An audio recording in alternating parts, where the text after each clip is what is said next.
For most of us, our water heater is out of sight, out of mind, but it can be a big drain on your energy bill.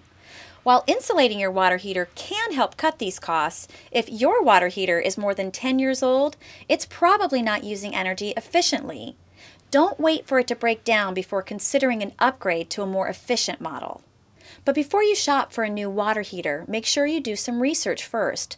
There are a lot of options out there, and you'll be better prepared if you do your homework. And now you can also find the ENERGY STAR label on the most energy-efficient water heaters. There are gas, electric, tankless, and even solar models. Consider all the options and choose the one that works best for your house and budget. Start by knowing if you're going with a gas or electric or solar model. Keep in mind that gas water heaters are typically more efficient than electric ones. A standard tank is the cheapest option up front, but the most expensive over time. What size tank you buy can be determined by how many people live in your house. But remember, the bigger the tank, the more water you need to heat, and the more energy you'll use. Tankless water heaters heat the water as you use it. It isn't stored in a tank.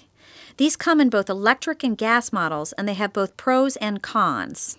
On the positive side, they use less energy, have fewer heat losses, and hot water is heated only as you need it.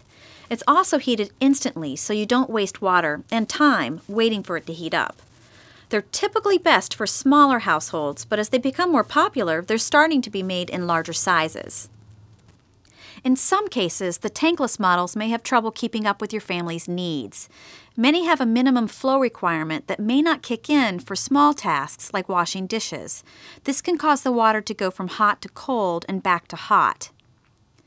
They also require stainless steel ducting through which the gases are vented to the outside. Depending on how far the ducting needs to go in your home, at over $100 per foot in some cases, that installation could add a lot to the price.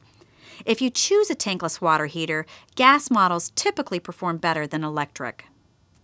To really go green, consider a solar water heater. But because of how they're installed, this is best for a new home build or for a major renovation. You'll need a south-facing sloped rooftop or wall, and they work best in homes where the kitchen and bath are close together. Regardless of which type you choose, make sure to take advantage of federal tax credits and any utility rebates.